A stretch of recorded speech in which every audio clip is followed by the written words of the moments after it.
beberapa soal. Oke, saya coba latihan lagi, misalkan dengan kasus-kasus yang ada di buku gitu. Waktu itu saya ingat tuh bukunya kalau nggak salah Warren sama Kiso gitu ya, dalam literatur bahasa Inggris juga memang waktu itu buku panduan itu. Jadi saya coba latihan setiap soal, setiap kasus gitu sampai akhirnya saya mengerti gitu kan persamaan akuntansi itu. Oh, intinya tuh logicalnya gini gitu ya. Yang namanya balance itu ya aset sama dengan liability plus equity gitu. Jadi kalau bikin jurnal ya harus balance gitu. Memang balance itu belum tentu benar sih gitu ya. Mungkin teman-teman juga pernah lah ngalamin ketika ujian saling tanya-tanya, "Gimana tadi soal yang ini balance nggak balance nggak?" Ya mungkin balance, tapi pas ditanya, "Balance-nya berapa?" Beda-beda ternyata gitu ya. Karena ya balik lagi balance itu belum tentu benar gitu kan, tapi minimal kita jadi tahu, oh oke logical thinking persamaan akuntansinya tuh ini. Nah itu sih yang saya notice waktu, di awal-awal kuliah dan surprisingly gitu ya, pada saat itu ternyata saya bisa mendapatkan IPK full 4 di semester 1, 2 gitu ya, sampai akhirnya tuh di semester 3 saya ditawarin untuk ikut di apa, menjadi asisten dosen gitu ya, untuk mengajar asistensi, pengantar akuntansi karena, waktu itu ada beberapa lowongan lah gitu ya dan beasiswa. Nah itu juga menjadi satu apa ya, satu motivasi juga sih gitu ya, karena, lumayan lah gitu ya meringankan beban orang tua, kita dapat beasiswa gitu kan untuk, apa, meringankan biaya kuliah. Nah itu saya biasanya ambil. Jadi kalau saya tuh tipikalnya secara belajar di kelas tuh yang penting saya fokus gitu kan, terus latihan di rumah ya memang nggak full tiap hari gitu ya. Mungkin saya juga dulu termasuk tipikalnya, mahasiswa kunang-kunang gitu ya, kuliah nangkring. Jadi saya juga apa, melakukan aktivitas latihan itu ya,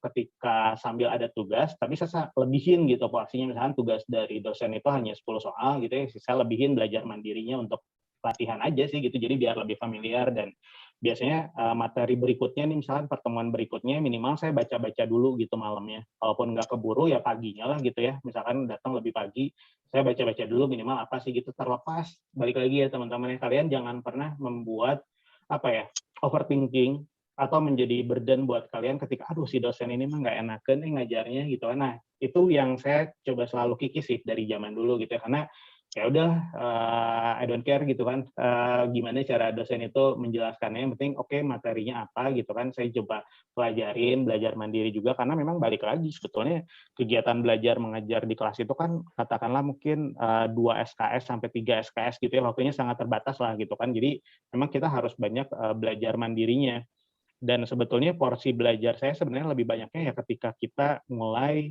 menjadi asisten dosen sih gitu ya, karena kita harus mengantisipasi kan nih, kira-kira mahasiswa yang kita ajar tuh mau bertanya apa gitu kan, kita harus bisa jawab gitu.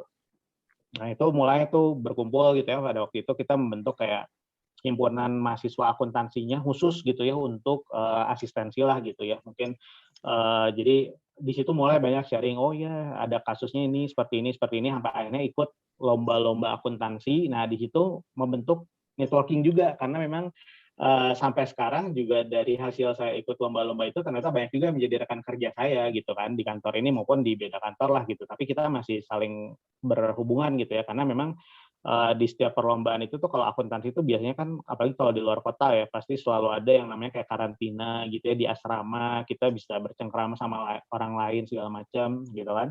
Jadi, networking dibangun juga dari situ gitu waktu kuliah. Sehingga akhirnya kenapa bisa, berpikiran menjadi auditor tuh kapan sih gitu ya. Mungkin waktu jujur nih ya gitu, waktu semester 1, semester 2 tuh waktu itu saya sebetulnya ambil 2 kuliah, satu di accounting, kemudian saya sebetulnya masuk juga di STAN, di Cimahi waktu itu ya untuk bea cukai. Jadi, kebetulan waktu itu jadwalnya tuh kayak bea cukai itu cuma dari pagi sampai siang lah gitu ya, sebelum makan siang. Terus saya juga kebetulan kelasnya di semester awal tuh banyaknya di siang ke sore gitu kan.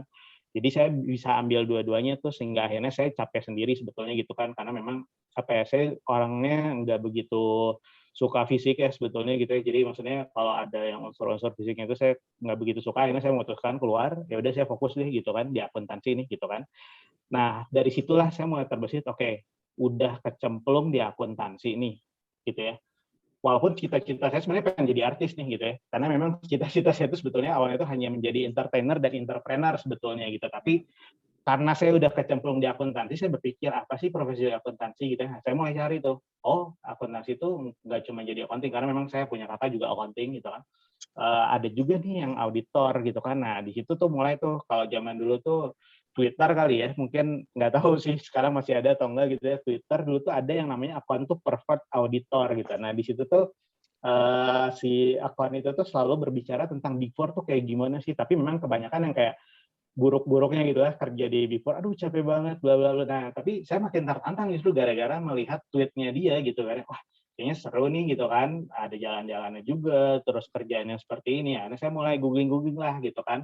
Ya balik lagi ya, kita bakat gitu ya, bakatku butuh. Jadi saya juga harus lihat nih benefit-nya apa kalau saya menjadi auditor gitu kan. Ya saya lihat, oh oke benefit-nya ini bagus nih gitu. Jadi kalau teman-teman pengen lihat profesi-profesi itu ada tuh standar gajinya tuh di Kelly ya. Coba nanti mungkin teman-teman bisa googling tuh ada Kelly, dia provider yang memperlihatkan juga tuh outlook job di tahun sekarang tuh penghasilannya rata-rata berapa di tiap levelnya di situ ada. Nah, waktu itu saya lihat ke situ, oh wah oke juga nih gitu ya kalau bisa kerja di sana gitu kan ya, walaupun mungkin saya harus meninggalkan kota Bandung gitu ya pada saat itu, yang which is kebanyakan orang Bandung tuh sangat berat gitu untuk meninggalkan kota tercintanya ini. Jadi waktu itu motivasinya dari situ. Akhirnya saya punya tujuan hidup jadi 3 pada saat itu.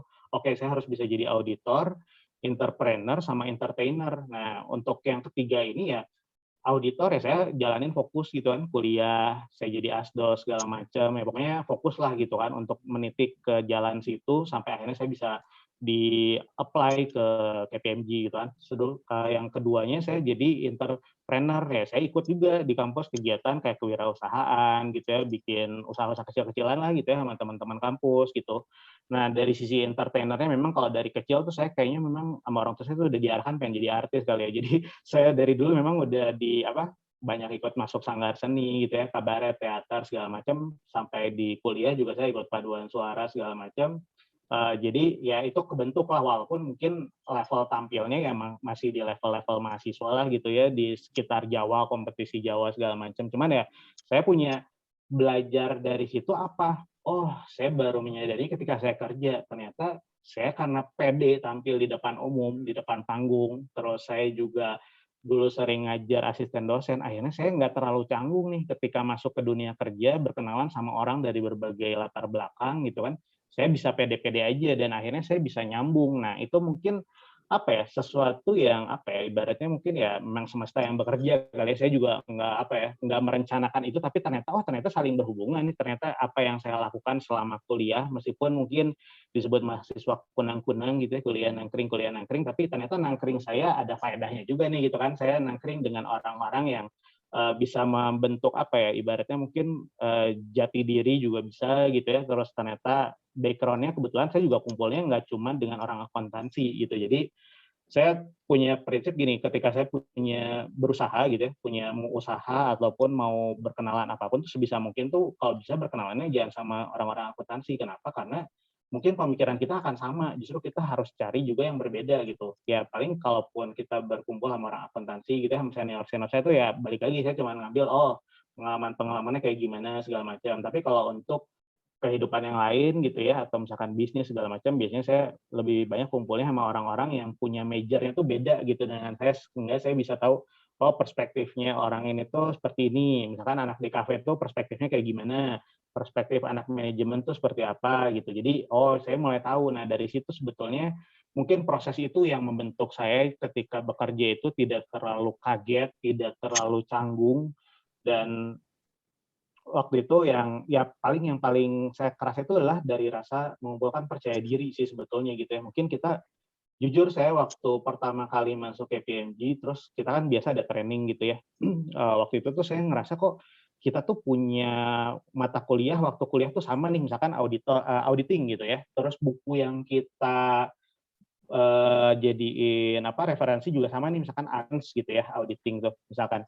Tapi kok orang-orang atau teman-teman saya waktu di batch itu tuh kok mereka kayak lebih jago ya gitu ya. Apa sih yang kurang dari saya gitu kan? Apakah dulu waktu saya belajar tuh kurang oke gitu karena saya kuliah nangkring, atau mungkin saya belajarnya tuh kurang komprehensif gitu. Jadi kayak saya cuma selewat-selewat aja nih. Sedangkan mereka tuh kayak molotov gitu. Saya sampai minder jujur. Saya minder pada saat itu karena apalagi saya waktu itu dari Bandung gitu ya, terus yang lain dari Jakarta, universitasnya bagus-bagus lah gitu kan. Terus kayak, kok mereka lebih bagus ya gitu ya ketika menjawab pertanyaan segala macam. Terus sedangkan saya tuh hanya menjadi pendengar. Nah, di situ saya juga memotivasi diri sendiri, oh gimana caranya bisa catch up nih gitu kan, saya harus upskill sampai levelnya tuh at least sama, bahkan kalau bisa lebih gitu. Dan ya itu yang selalu memotivasi saya sih bergaul sama orang banyak tuh ya kayak gitu, kita ambil, oh orang ini jagonya ini ya gitu ya, saya kayaknya harus coba pelajarin juga deh gitu kan, harus upskill supaya minimal sama, jadi kalau ngobrol juga nyambung atau minimal saya bisa lebih bagus dari dia gitu. Kayak gitu sih Pak Budi. Oke, ini Kang Alvin nih. Jadi kalau dari setiap perbincangan yang saya notice itu adalah networking gitu ya. Pentingnya sebuah networking, bahkan kalau saya diskusi dengan teman-teman lain pun, dengan orang siapapun, ternyata yang paling sering muncul itu adalah networking. Betapa powerful-nya itu networking itu.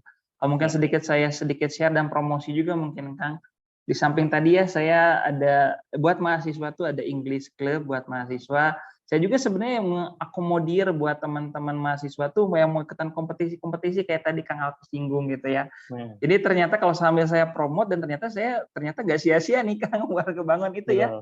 Ternyata tadi Kang Alfi udah mention dan kebuktikan bahwasannya dengan ikut kompetisi juga bisa membuka networking itu penting ternyata. Jadi jangan ragu ataupun malu ataupun jangan sekedar misalkan teman-teman ini organisatoris misalkan ada yang di himpunan aktif, tapi kalau bisa ya coba cari hal lain lagi. Tadi Kang Alvin nyinggung, entah itu diskusi dengan yang lain, dari major lain, ataupun tadi ikutan kompetisi.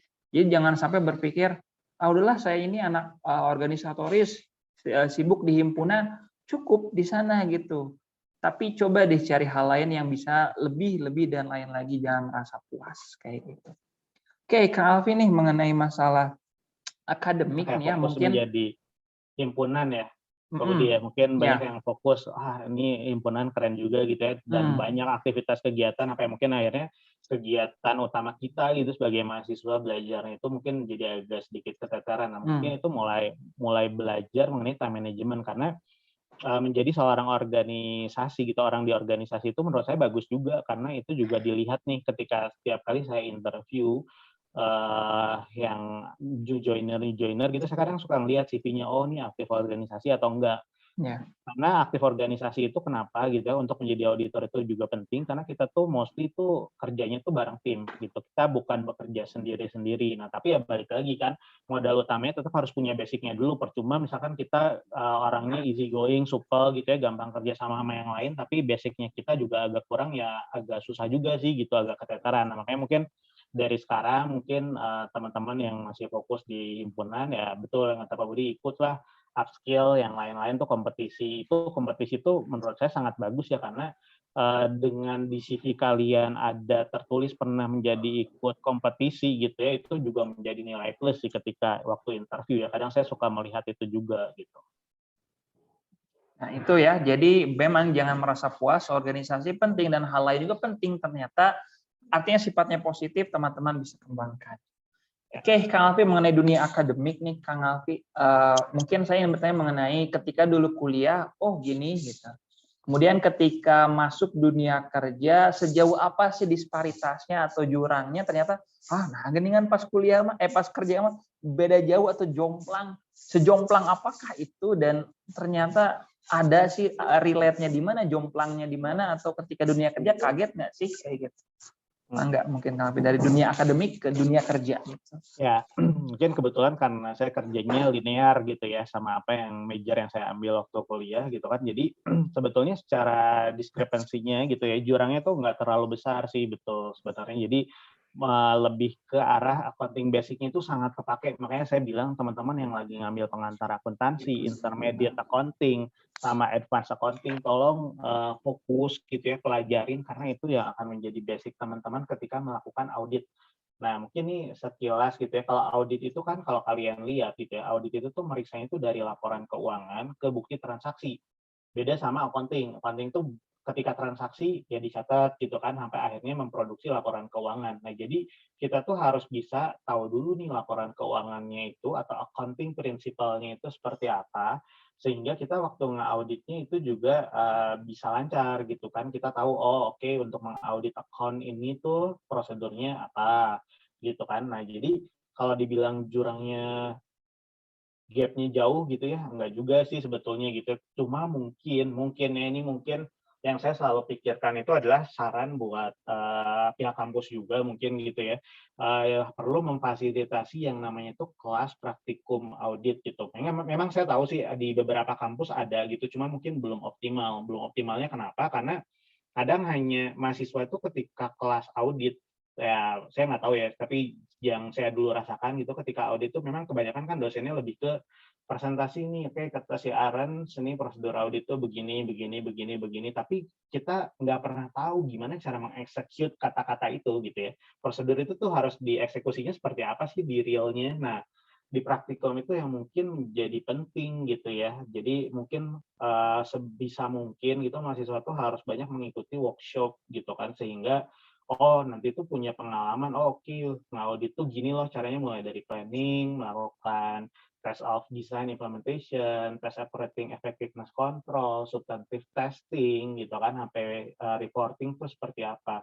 Jadi yang saya rasakan sih gap-nya itu ketika baru masuk tuh di situ sih, di segi auditing-nya sebetulnya gitu. Mungkin dari segi accounting menurut saya sih nggak terlalu beda jauh ya dan basic banget. Bahkan kita itu menjadi ketika kita jadi junior, kita tuh biasanya lebih banyak ditanya sama yang senior-senior. Kenapa? Karena kita yang lulusan baru tuh pasti lebih updated nih. Misalkan, oh ada accounting standarnya tuh kayak gimana sih dulu yang dipelajarin di kampus gitu segala macam gitu ya. Bahkan kita sering dites gitu ibaratnya sama senior gitu ya di apa ya dites aja sih gitu dia pengen tahu nih sejauh mana gitu kita tuh bisa. Jadi dari segi accounting basic-nya menurut saya sih tidak ada terlalu jomplang perbedaan gitu ya.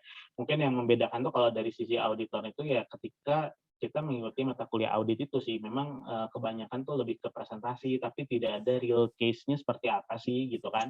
Prakteknya tuh kayak gimana. Nah, jadi mungkin kelas praktikum auditing itu menjadi penting sih dan sebisa mungkin yang apa memberikan gitu ya kelas praktikum audit juga orang-orang yang memang pernah punya pengalaman kerja di auditor juga gitu ya menjadi auditor gitu. Jadi dia bisa anak-anak tuh bisa dapetin feel-nya gitu. Oh, oke ngerjain audit tuh kayak gini nih gitu kan. Oke, kita mulai dari meeting awal ngapain segala macam.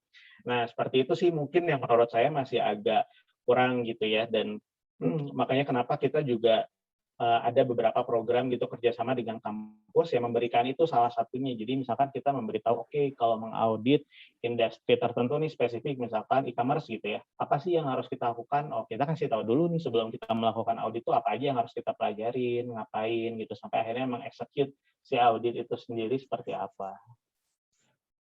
Oke, nih mantap nih Kang Alfi, penjelasannya cukup komprehensif ya. Jadi jelas tuh kuncinya pada akhirnya lagi adalah selama kita belajarnya serius ya, Ya. ternyata relate juga di pekerjaan gitu ya. Jadi kalau ada suara-suara seperti ada geningan berbeda antara dunia kerja dengan dunia belajar, nggak sepenuhnya betul gitu ya. Tapi Ya. kuncinya adalah balik lagi ke diri kita sendiri ya. Karena mungkin belajar di dalam gedung, di dalam ruangan, di dalam virtual aja nggak cukup ya Kang ya. Betul, Harus betul, betul. menambah jaringan, menambah ilmu juga di luar gitu. Jadi jangan menyalahkan dari segi sistem ataupun kurikulumnya saja, tapi kita harus melihat diri kita yang mungkin upscale gitu ya. Upskill kita memang menambah lagi skill-skill kita gitu. Oke, ini Kang mengenai culture, kayaknya saya belum menyinggung nih masalah Big Four-nya ya. Karena the Big Four gitu nih, banyak yang bilang dari segi gimana sih budaya kerjanya, work culture-nya gitu ya. Kemudian karena kalau misalkan kita kadang lihat ya saya yang sedang apa istilah rame itu saya takut salah apa hustling atau hustle gitu ya, yang memang bekerja yang benar-benar full time gitu sampai malam dan itu terjadi di Korea, Jepang, China yang memang mereka bekerja sampai dengan malam tidak kenal waktu gitu ya, mereka benar-benar full kerja. Dan gimana sih kaitannya dengan The Big Four? Karena banyak info juga mengenai The Big Four sibuk, bahkan ada yang sampai nggak tidur seharian, dan lain sebagainya. Gimana sih nih Kang Afi mungkin perjalanan work culture-nya di The Big Four khususnya KPMG? Mangga.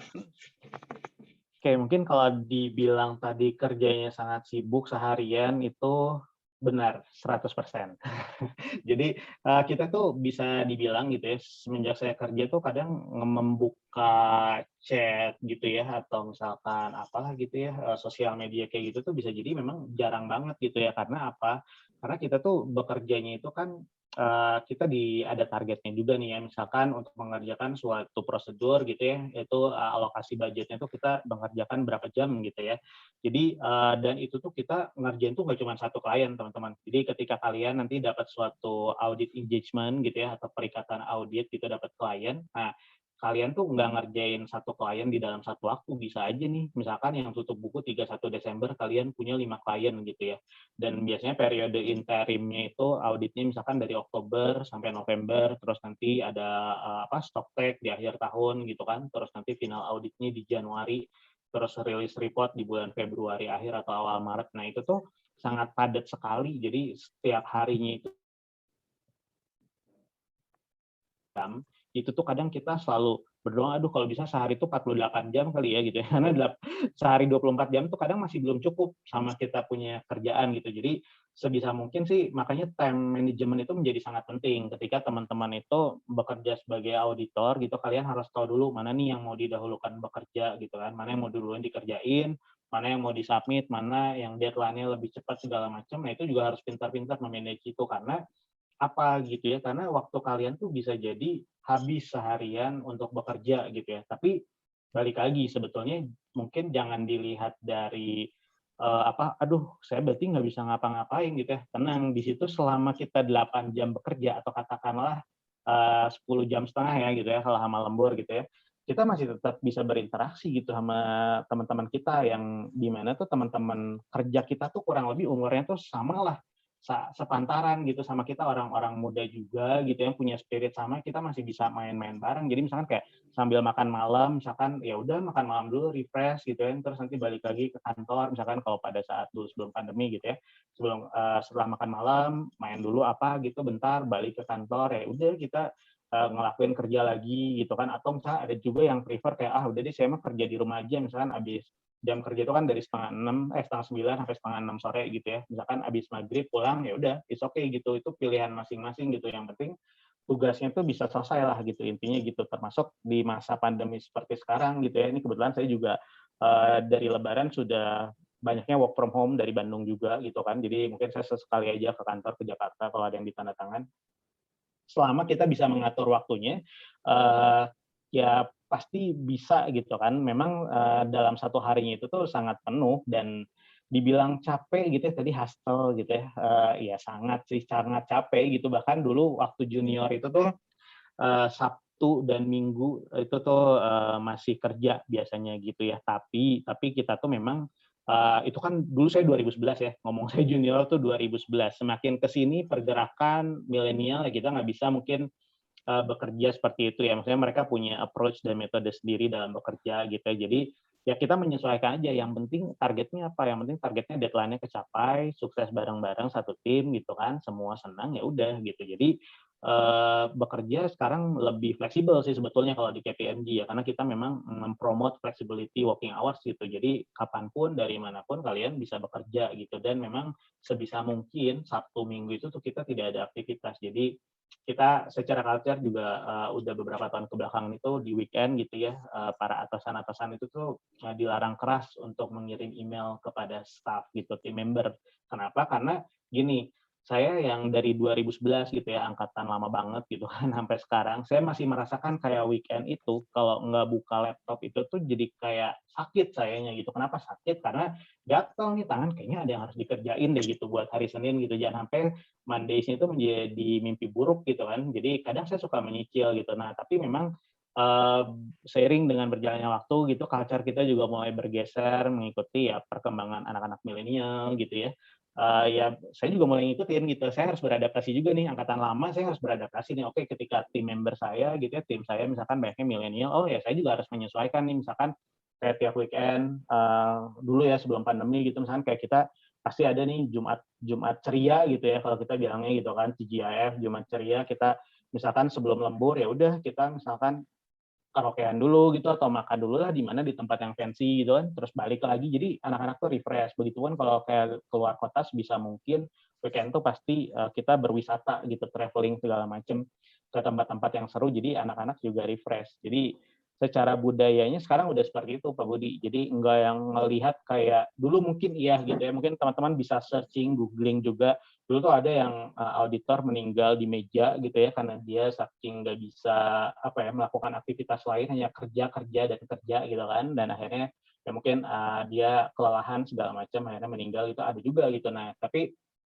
sejauh ini sih 2011 sampai sekarang gitu ya saya bekerja sih alhamdulillah selalu dikasih sehat. Walaupun dulu pernah saya punya pengalaman nih Pak Budi, kebetulan saya waktu junior gitu ya, tahun pertama, tahun kedua itu benar-benar yang namanya mungkin karena saya juga tipikalnya workaholic gitu ya. Jadi kayak segala dikerjain dan kebetulan saya juga dikasih kepercayaan buat ngerjain apa saya ambil lah gitu kan. Jadi semua dikerjain, mungkin saya juga kecapean, kurang minum gitu kan, duduk terus sehingga akhirnya saya sewaktu-waktu tuh saya divonis gejala paralyzed. Jadi dari pinggang ke bawah tuh saya lumpuh. Pada waktu itu kurang lebih sekitar butuh waktu 3 bulan, 4 bulan lah sampai saya benar-benar bisa berjalan normal lagi. Jadi sekarang tuh saya kalau lagi kerja itu tuh sebisa mungkin saya harus stretching gitu, terus bekerja sambil berdiri. Jadi ya memang balik lagi sih gitu ya. Pada saat itu juga saya dikasih pilihan apakah kamu mau mundur atau enggak karena memang kantor juga sangat concern terhadap kesehatan ya teman-teman. Jadi jangan khawatir meskipun kalian bekerja gila-gilaan gitu ya, kesehatan itu menjadi nomor satu. Kalian juga dikasih fasilitas kesehatan segala macam yang bisa kalian gunakan, termasuk kalau misalkan ada yang suka nge-gym gitu, itu juga ada fasilitasnya sendiri. Jadi sebetulnya udah ada tuh fasilitas itu, tinggal memang gimana dari diri kitanya sendiri mengatur nih kapan waktunya kita olahraga, kapan kita waktunya kerja, kapan kita waktunya family time misalkan gitu kan, atau me time, atau misalkan kalian pacaran atau apa ya, itu tinggal kita sih yang ngatur-ngaturnya gitu. Jadi dibilang ada pergeseran culture, iya gitu. Dari 2011 ke sekarang saya sangat banyak sekali mengalami beberapa pergeseran culture gitu, mulai dari yang wah dulu tuh yang namanya junior tuh wah nggak bisa lepas deh gitu ya, kemana-mana mau keluar kota mau segala macam tuh semua yang ngurus tuh junior tuh, mulai dari akomodasi hotel, mau milih makan di mana, bahkan kita tuh takut kalau kita milih tempat makannya nggak enak, wah itu sama senior bisa habis tuh zaman dulu gitu ya. Ya kalau sekarang mah ya udahlah kita free aja gitu, kita cobain tempat baru makan segala macam ya, nggak selalu si junior yang melakukan mengarrange segala macam, tapi berbeda dengan dulu gitu kan. Makanya pergeseran-pergeseran itu udah apa ya terlihat jelas lah gitu. Kita juga adaptif gitu kan dengan sekarang ya generasi milenial seperti apa, termasuk working space itu juga menjadi satu hal yang menjadi concern kita. Yang dulunya kita mungkin tradisional banget lah gitu ya, kubikel satu orang satu tertutup segala macam, kita buat areanya menjadi lebih fleksibel gitu ya, sofa segala macam gitu kan, terus areanya lebih open, terbuka, pantry atau misalkan area refleksi gitu ya, ada beberapa tempat segala macam. Nah, seperti itulah kurang lebih Pak Budi. Oke, oke, oke. Terima kasih nih Kang Alfi nih, mumpung notice dan takutnya nggak nyampe pertanyaannya karena asik diskusinya. Kadang kalau udah diskusi ini keingat waktu. Kebetulan ada masuk pertanyaan dari Artika nih, bertanya mengenai apakah kalau multitasking akan menurunkan produktivitas saat bekerja. Lalu bagaimana solusinya? Apakah kita harus fokus pada satu hal saja? Karena mungkin auditor tuh multitasking sekali ya, Kang ya. Jadi kadang anak-anak milenial, kalau saya sama Kang Alfi mungkin generasinya milenial. Kalau generasi mahasiswa kan post millennials ataupun centennials yang notabene kayaknya lebih ingin freedom gitu. Nah ini gimana nih Kang mengenai multitasking? Oke. Multitasking iya gitu ya, karena kita tuh adalah Windows gitu ya. Jadi kita memang kalau dibilang multitasking banget gitu ya, iya multitasking. Jadi gini, kalau ngomongin antara multitasking dengan produktivitas saat bekerja gitu. Nah, di kita itu tuh ada budaya di mana kita tuh harus punya to-do list lah gitu ya. Jadi kita membiasakan diri setiap orang tuh punya to-do list, oke. Misalkan nanti malam nih, saya mesti siapin nih to-do list saya buat besok pagi. Oke, saya tuh mau ngapain, ada meeting, ada ngerjain apa. Jadi diurut dulu nih, mana yang dari prioritas yang paling penting gitu kan, sampai yang kurang penting gitu kan. Dari mana yang deadline-nya cepat, sampai yang deadline-nya mungkin tidak terlalu cepat. Nah, jadi kita mapping-in dulu tuh gitu kan. Ya bahkan kalau sebisa mungkin sih sebulan sekali gitu ya, kalau udah bisa terschedule dengan benar, atau sehari setiap hari juga it's okay gitu. Jadi kita tahu oke besok saya mau ngerjain ini atau ini atau ini. Nah, tantangannya adalah ketika kita sudah melakukan to do list itu, bisa jadi kan ada kerjaan yang sisipan sifatnya ya.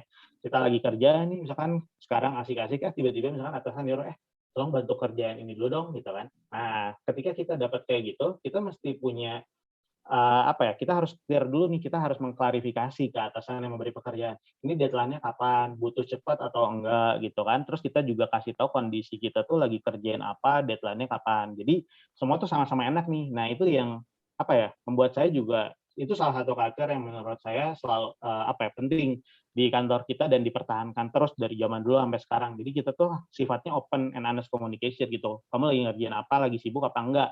Kalau misalkan udah sibuk, ya udah kita biasanya nggak kasih kerjaan lagi nih ke orang itu gitu, kita alokasiin ke yang lain gitu. Jadi semua sama-sama enak dan kita harus clear dulu deadline-nya kapan. Jadi kalau dibilang multitasking, iya gitu kan, produktivitas kerja juga tetap jalan sih, karena tadi kita balik lagi kita memaintain dan memanage dan harus open and honest communication ya. Kadang dulu saya waktu junior tuh tipikal orangnya nggak enakan, maksudnya nggak enakan tuh gini, ketika karena saya dulu berpikirnya gini, ketika atasan saya itu memberi pekerjaan kepada saya, berarti saya itu dipercaya. Satu, kalau saya sampai menolak, berarti bisa mengaruh ke performa saya, gitu ya.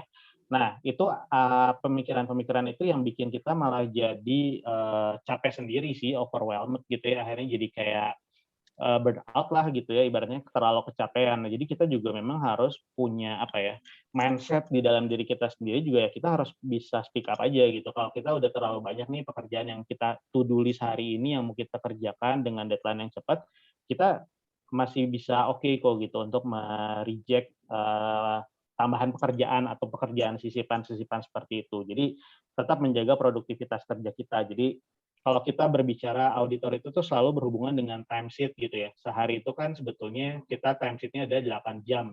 Nah, mungkin dari 8 jam itu tuh kita mesti alokasiin untuk beberapa klien, klien A, B, C, D, E, terus ngerjain apa aja. Jadi ya bisa perintilan kecil-kecil gitu. Jadi harus termanage sih sebetulnya time management. Oke, balik lagi tentu adalah time management ya, Kang Alfi ya. Di era seperti ini, tentunya banyak cara ya kita bisa time management. Oke, tadi balik lagi ke yang masalah work culture, mungkin mengenai work culture, dan bahkan kalau di beberapa perusahaan startup tech company di Silicon Valley ataupun di China kan sudah cukup banyak tuh tech company. Saya pernah lihat di YouTube, benar-benar tuh hustle-nya, wah, bekerja sampai full time, perempuan, dan bahkan harus makan di jalan, kemudian teleponan di jalan, email-emailan di jalan, sampai dengan tidur tuh ya nggak tenang gitu, hanya ingin nyampe rumah tuh hanya ingin tidur, dan keesokan harinya udah benar-benar harus bekerja lagi. Tapi kalau tadi saya dengar pemaparan Kang Alfi itu kayaknya udah sedikit work-life balance-nya kayaknya udah kelihatan nih. Nah ini mengenai work-life balance di KPMG itu sendiri gimana, kemudian atasannya berarti Indonesia semua kah Kang, atau ada yang dari luar juga gitu ya, culture-nya gimana? Mungkin udah sempat disinggung juga, dan kalau nggak salah sempat ada juga kalau sekarang tuh banyak ternyata pegawai EY juga udah punya vlog gitu ya di YouTube gitu. Ternyata udah ada waktu juga sampai kayak gitu tuh. Nah itu apakah sekarang udah bergeser paradigma jadi seorang auditor tuh nggak sibuk dulu, tadi Kang Alfi udah sempat singgung tuh.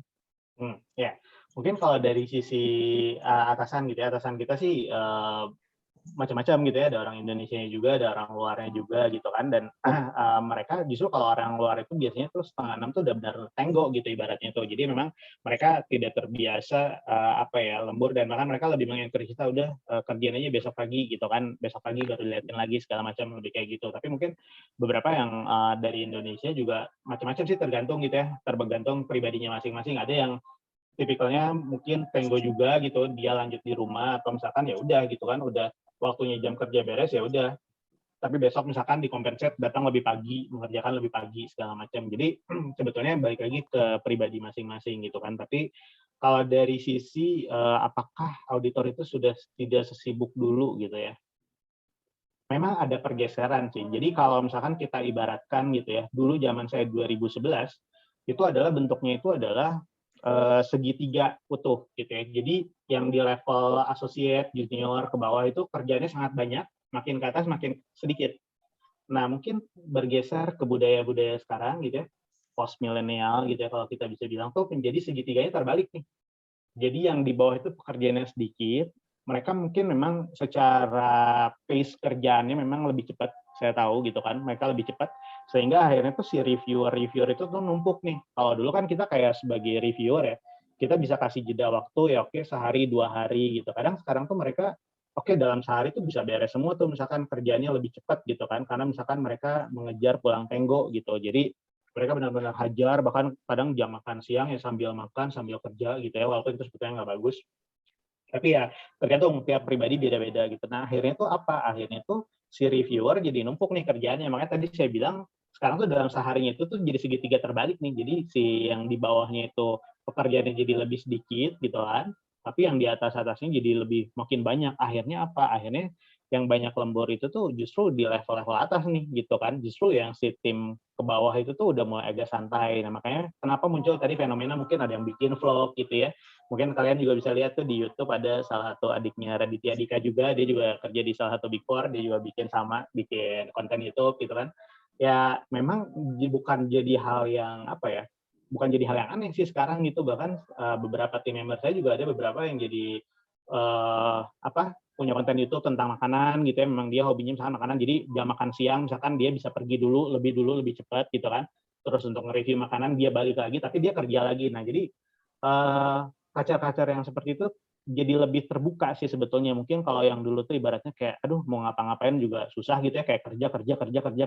Nah sekarang tuh memang anak-anak tuh jadi lebih punya room banyak sih sebetulnya gitu. Tapi balik lagi setiap orang tuh punya caranya sendiri-sendiri bagaimana menghandle pekerjaan setiap harinya. Atau ada juga orang-orang yang kayak mengejar, oke gimana caranya tenggonya itu hari Jumat nih. Misalkan hari Jumat saya mau tenggo, terserah lah mau itu dinner sama pacarnya atau mau ngedate mau ngapain lah gitu ya. Pokoknya Jumat tuh harus tenggo. Nah, jadi akhirnya mereka mengkompensasi itu tiap hari misalkan kerja lebih banyak atau kerja lebih pagi sih sebetulnya ya lebih tepatnya. Sekarang budayanya lebih orang-orang tuh lebih memilih karena kita punya flexible working hours. Jadi mereka lebih memilih misalkan mulai start kerja setengah 8 gitu kan. Setengah 8 tetap sampai jam setengah 6 gitu katakanlah, tapi itu jadi udah lebih dari 8 jam gitu kan. Nah, akhirnya mereka bisa kerjain lebih banyak segala macam. Nah, jadi kalau sekarang dibilang sibuk banget gitu ya orang-orangnya enggak, tapi memang di periode-periode tertentu ada kalanya tuh kita benar-benar yang namanya sibuknya parah gitu ya, itu yang kita namakan peak season. Nah, peak season itu tuh waktunya bentar banget sebetulnya gitu ya, dari Oktober sampai Maret akhir lah, paling lama awal April.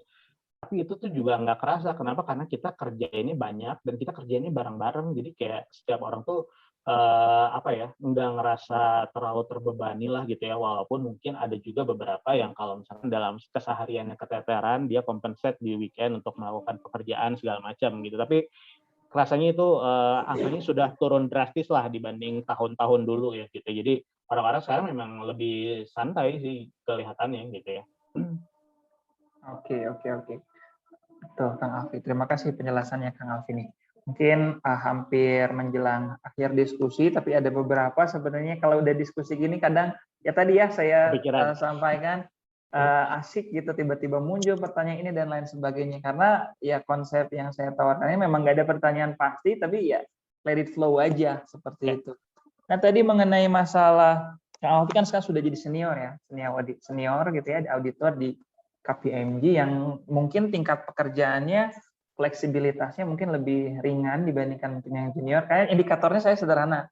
Kang Alfi chatnya ternyata cepat sekali gitu. Padahal tadi sempat singgung di awal bahwasanya nggak ada waktu buat megang HP, tapi ternyata mungkin udah jadi senior, udah fleksibel. Senior ngapain aja sih gitu sekarang kerjaannya dan kemudian ketika nih mungkin mengenai masa rekrutmen gitu Kang, nih junior yang mungkin kan Kang Alfi pernah share kalau nggak salah dulu pernah merekrut junior dari kampus mana. Kemudian ada nggak sih dari Unpas ataupun pernah dengar Unpas yang mungkin di daerah The Big Four KPMG mungkin, mangga Kang.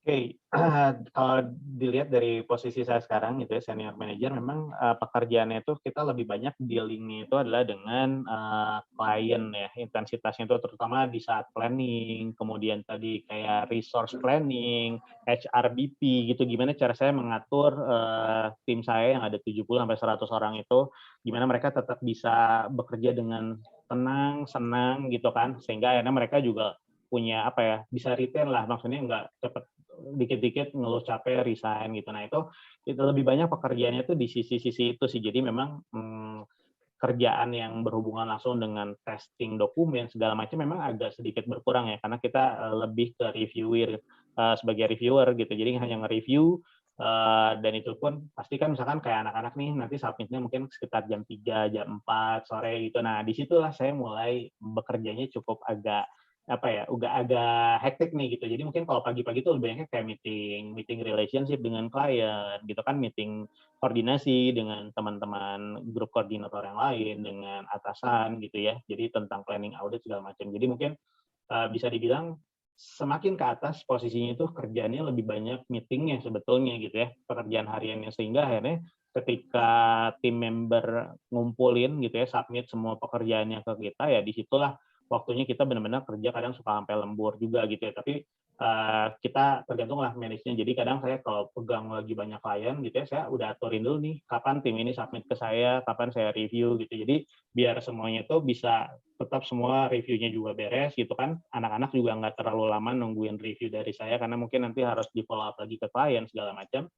Nah, itu yang mungkin yang terjadi di level sekarang gitu ya, dibandingkan yang dulu benar-benar wah hektik banget gitu kan ngerjain berbagai testing dokumen segala macam. Terus kalau balik lagi tadi ke pertanyaan yang mengenai rekrutmen ghost to rekrutmen campus gitu ya. ataupun Nah, ya kriterianya, skillnya atau yang mungkin Kang Alfi cari nih dari ya, teman-teman gimana, atau ada nggak sih di lingkungan Unpas yang pernah nongol di sana gitu? sejauh ini sih dari saya tuh menjadi interview untuk kandidat itu tuh mulai dari 2000 ya sekitar 4 tahun lalu lah gitu ya, sekitar 2018 gitu ya. Saya belum pernah sih mendapatkan kandidat dengan background-nya dari Universitas Pasundan gitu. Jadi kalau Bandung tuh pasti banyaknya Parahyangan, Pajajaran gitu ya. Selebihnya tuh ya hanya 1-2 lah gitu. Tapi saya belum pernah sih mendapatkan kandidat dari Universitas Pasundan, dan sejauh ini yang saya tahu di kita kayaknya saya belum ada pernah melihat dari Universitas Pasundan sih gitu. Itu satu. Karena mungkin karena gini, kalau di Bandung itu yang saya bilang terkonsentrasi, kenapa di beberapa kampus tertentu, karena memang itu yang biasanya dibuka untuk open recruitment. Jadi kita datang ghost to kampus gitu kan, kita road tour ke kampus-kampus. Nah, memang hanya di beberapa kampus tertentu, tapi sebetulnya kalau misalkan dari lingkungan teman-teman dosen juga mungkin bisa ngebantu gitu ya, karena pasti kan link antara sesama dosen di setiap kampus juga ada gitu ya. Nah, itu yang sebetulnya juga menjadi jembatan saya untuk masuk ke KPMG pada saat itu gitu. Di kampus saya tidak ada rekrutmen, tapi kebetulan dosen saya punya informasi dari Universitas Pajajaran, oh ada rekrutmen nih, bisa masuk ke situ. Nah, itu bisa kayak gitu. Jadi kalau kriterianya minimum tuh kita IPK-nya di IPK 3 ya.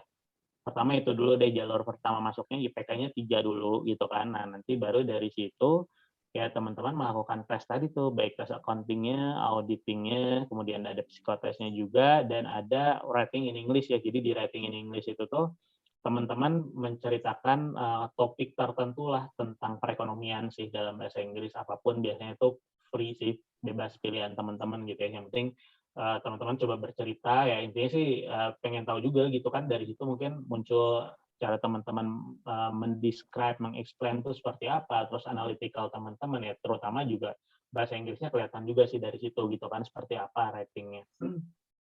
Kriteria yang lain sih sebetulnya nggak ada ya, cuman yang paling penting itu adalah orang-orang tuh kadang gini, yang saya bilang, karena mungkin di waktu kuliah tuh hanya fokus belajar, sehingga dia lupa dunia luar, dalam artian networking, pergaulan, gitu kan. Terus dia hanya sibuk terhadap pelajaran, sehingga dia kaget ketika masuk ke dunia kerja nih, misalkan ditegur oleh seniornya gitu, misalkan gitu ya. Ada orang-orang yang mungkin tidak terbiasa ditegur, akhirnya kepikiran tuh, jadi apa ya, jadi beban lah gitu ya, akhirnya dia overthinking segala macam, akhirnya nggak perform nanti. Nah, seketika probation, ya sayangnya yang biasanya kayak gitu ya mau nggak mau probationnya nggak lolos sih gitu ya.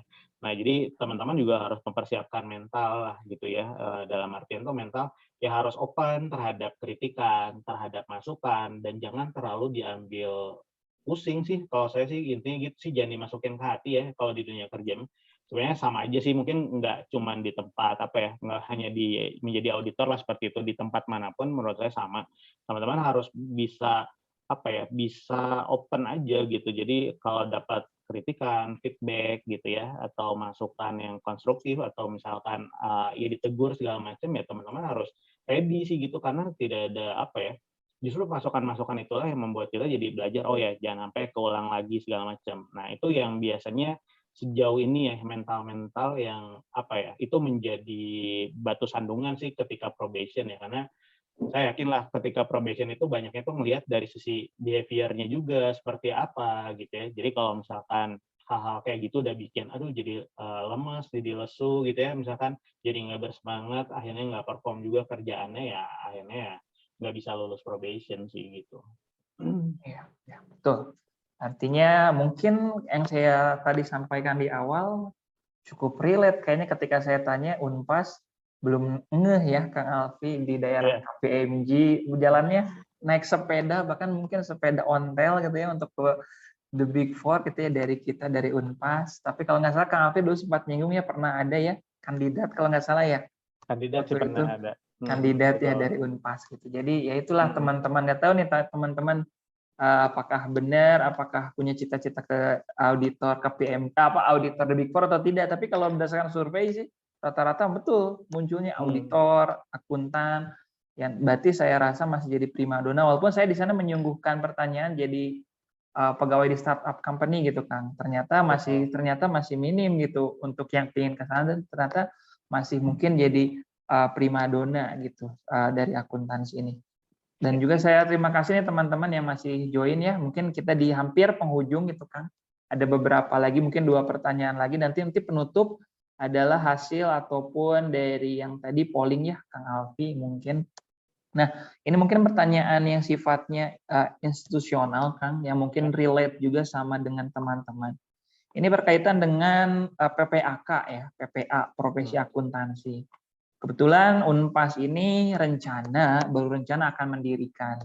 Tapi ternyata kalau melihat kondisi pasar, beberapa kampus pun peminatnya sepi dan cenderung kosong.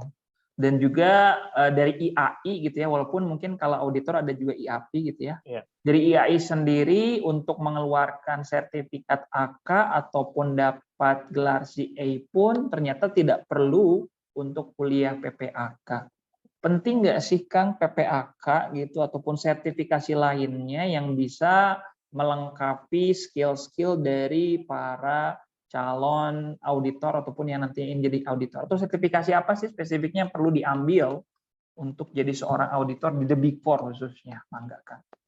Oke, mungkin pertama secara kualifikasi ketika kalian mau masuk gitu ya, kayak kalian nggak usah khawatir sih meskipun kalian belum punya sertifikasi gitu ya menjadi chartered accountant atau misalkan CPA gitu ya, itu nggak masalah sih gitu karena nanti kalian seiring berjalannya waktu itu akan belajar gitu kan di selama pekerjaan. Tapi memang si sertifikasi itu juga menjadi penting. Kenapa? Karena memang di kelas PPAK itu harusnya khususnya itu pasti membahas lebih ke case-case yang relate yang mungkin waktu kita kuliah normal gitu ya, itu di pelajaran auditing atau mata kuliah apalah gitu ya, praktikum audit, mungkin itu nggak terlalu dibahas secara mendalam. Nah, memang disitulah pentingnya mengambil sertifikasi sehingga nanti ketika kalian melakukan pekerjaan audit itu menjadi penunjang gitu ya, apa yang udah dipelajari ya walaupun balik lagi yang tadi saya bilang auditing standar itu satu memang, tapi metodologi setiap setiap KAP itu bisa jadi berbeda-beda walaupun ujungnya sebenarnya sama sih kurang lebih cuman metodologi seperti cara pengambilan sampel segala macam mungkin bisa jadi berbeda-beda karena ada judgement tertentu yang membuat perbedaan tersebut. Jadi sertifikasi itu menjadi bagus juga untuk menunjang karir kita yang memang mau bergerak di bidang accounting gitu ya dan auditing karena chartered accountant itu setahu saya juga kalaupun teman-teman tidak menjadi seorang auditor itu diperlukan untuk teman-teman yang nanti misalkan punya cita-cita menjadi seorang finance director gitu ya atau finance and accounting director CFO. Nah, dengan teman-teman memiliki chartered accountant tersebut, teman-teman bisa menandatangani laporan keuangan tersebut gitu ya. Menandatangani dalam artian sebagai pengesahan dari laporan keuangan tersebut.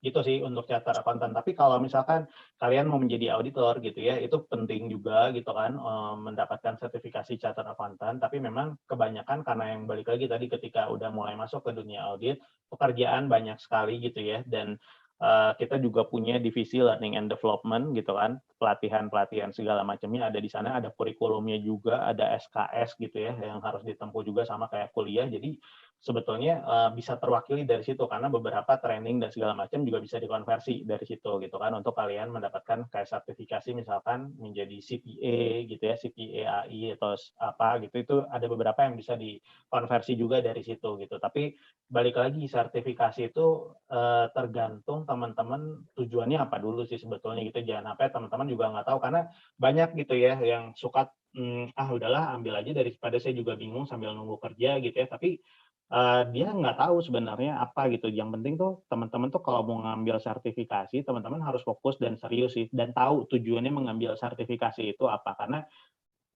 akan menjadi beban juga nanti buat teman-teman ketika teman-teman mempunyai sertifikasi chartered accountant, terus misalnya di interview gitu ya, taunya teman-teman juga nggak bisa menjawab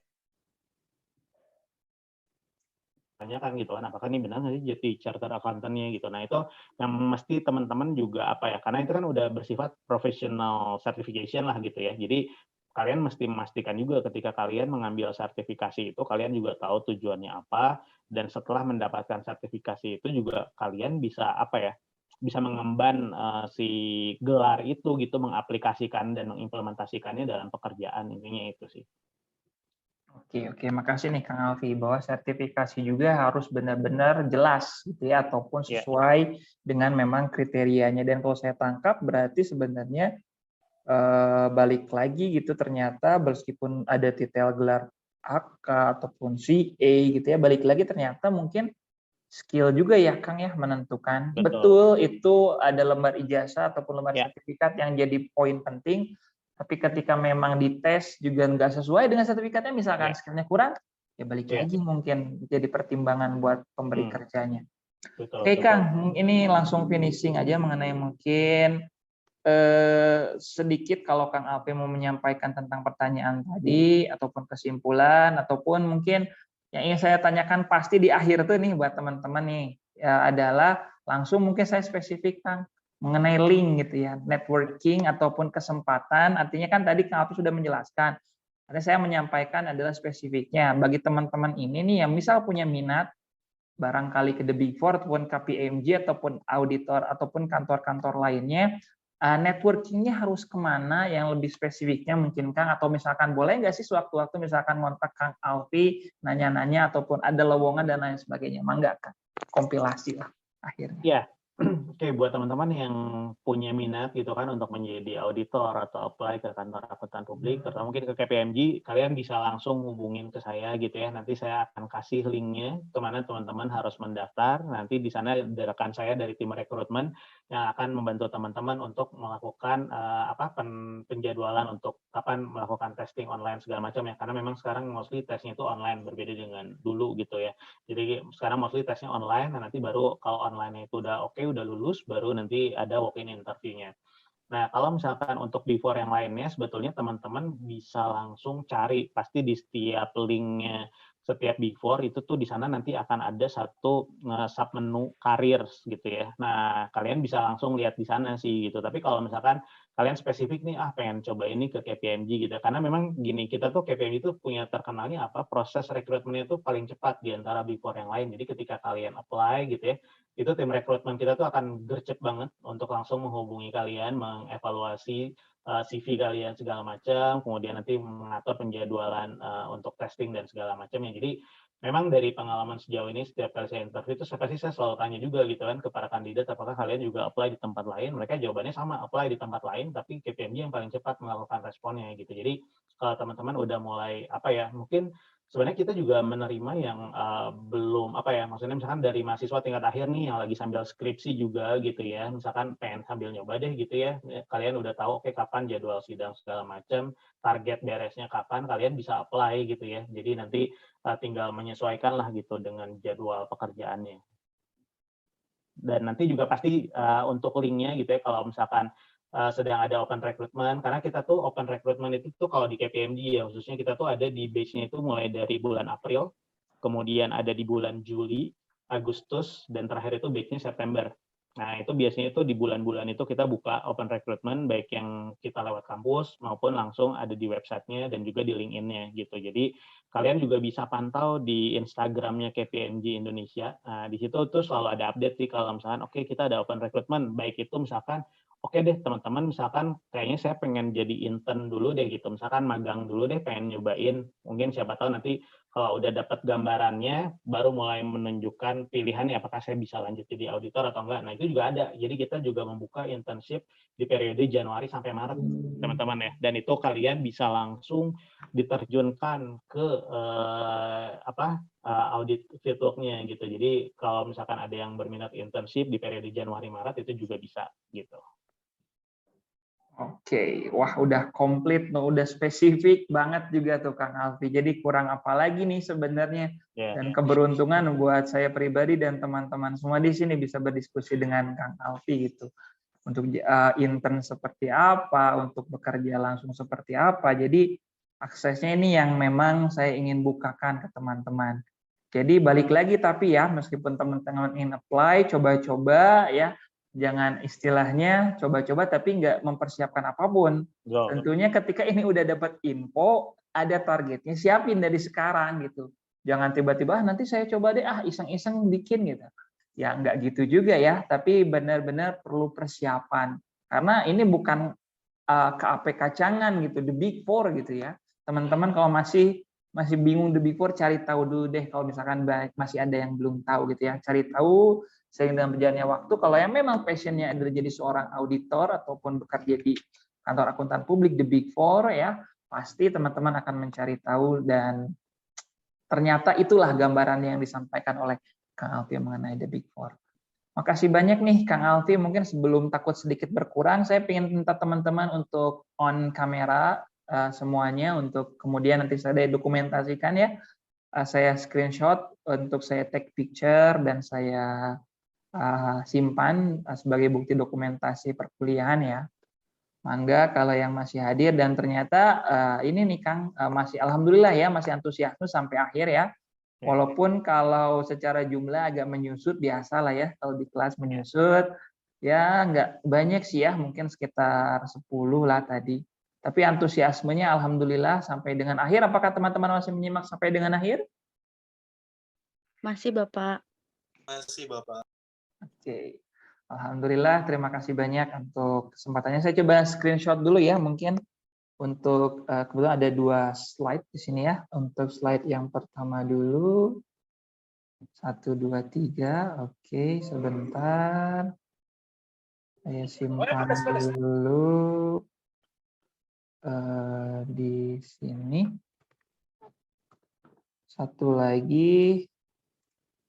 Slide 2, slide 3 ternyata. Oke, yang kedua 1, 2, 3. Oke. Kemudian yang terakhir, yang slide ketiga. Ketiga 1, 2, 3. Oke, terima kasih. Oke, terima kasih nih buat rekan-rekan semua dan khususnya adalah kalau saya bilang nih bintang tamu gitu ya. Karena kalau boleh jujur Kang Alfi, saya akhir-akhir ini untuk channel YouTube saya juga gitu ya. Saya masukin ke YouTube nih Kang untuk mohon izin gitu ya. Untuk sekedar sharing ilmu. Jadi karena memang konten kuliah e-learning, saya sisipkan aja ya untuk ya metode-metode seperti ini biar tidak terlalu monoton gitu ya, boring gitu ya. Mungkin conclusion atau penutup untuk keseluruhan pertemuan kita kali ini, mungkin mangga Kang Alfi dipersilakan. Oke, ya. Jadi mungkin buat teman-teman sekarang mahasiswa akuntansi yang mungkin masih bimbang nih, apakah pilihan saya berkuliah di akuntansi ini tepat atau enggak, balikin lagi ke diri teman-teman masing-masing gitu kan, dan kalian harus fokus pelajari apa yang selama proses kuliah itu dijalani dan jangan lupa membangun networking dengan siapapun gitu ya, terlepas dari kampus mana atau misalkan fakultas mana, jurusan apa gitu ya, karena itu yang akan kalian bermanfaat untuk kalian di dunia kerja. Dan sekali lagi untuk masuk ke dunia kerja itu tuh nggak cukup cuman kalian punya kemampuan skill secara accounting dan auditing knowledge-nya aja secara paper gitu ya, tapi kalian juga harus tahu secara prakteknya gitu. Jadi kalian coba upskill dengan semua informasi yang mungkin sekarang udah gampang banget diakses gitu kan. Kalian bisa upskill ikut training yang mandiri segala macam, belajar mandiri gitu ya, termasuk upskill mengenai transformasi digital, karena kedepannya dan bukan kedepannya, mulai dari beberapa tahun belakang ini juga udah mulai melakukan transformasi digital, termasuk mempengaruhi terhadap kegiatan auditor dalam melakukan auditnya. Itu aja sih menurut saya, dan kalian harus semangat, jangan patah menyerah gitu ya. Kalian harus tetap kerja keras, dan ingat selalu kalau kalian ada di titik sekarang itu tuh pasti tidak terlepas dari doa orang tua gitu. Jadi pastikan setiap kalian melakukan langkah apapun mendapatkan restu dan doa dari orang tua supaya lancar semuanya. Itu aja sih dari saya, Pak Budi. Terima kasih buat Terima teman-teman kasih banyak semuanya. Kang Alfi, dan tentunya nggak masalah ya kalau sewaktu-waktu ada yang ngontak Kang Alfi Ya. tentang pekerjaan tentunya Kang ya. Pekerjaan ya, mudah-mudahan jangan nanya yang lain-lain nih tentang koneksi networking pekerjaan, gimana sih cara masuk spesifiknya ke PMG, karena Kang Alfi di KPMG. Mangga, terima kasih banyak Kang Alfi untuk kesempatannya. Sekali lagi saya ucapkan terima kasih banyak atas nama pribadi dan juga rekan-rekan mahasiswa atas kesempatan sharing ilmu yang sangat bermanfaat ini. Mangga, terima kasih. Mungkin teman-teman semua juga boleh kita tutup dan ucapkan terima kasih banyak kepada Kang Alfi. Ya, terima kasih semuanya ya. Semoga bermanfaat. Mangga, terima kasih semuanya. Terima kasih Pak. Terima kasih Pak. Terima kasih Pak. Terima kasih Pak. Terima kasih.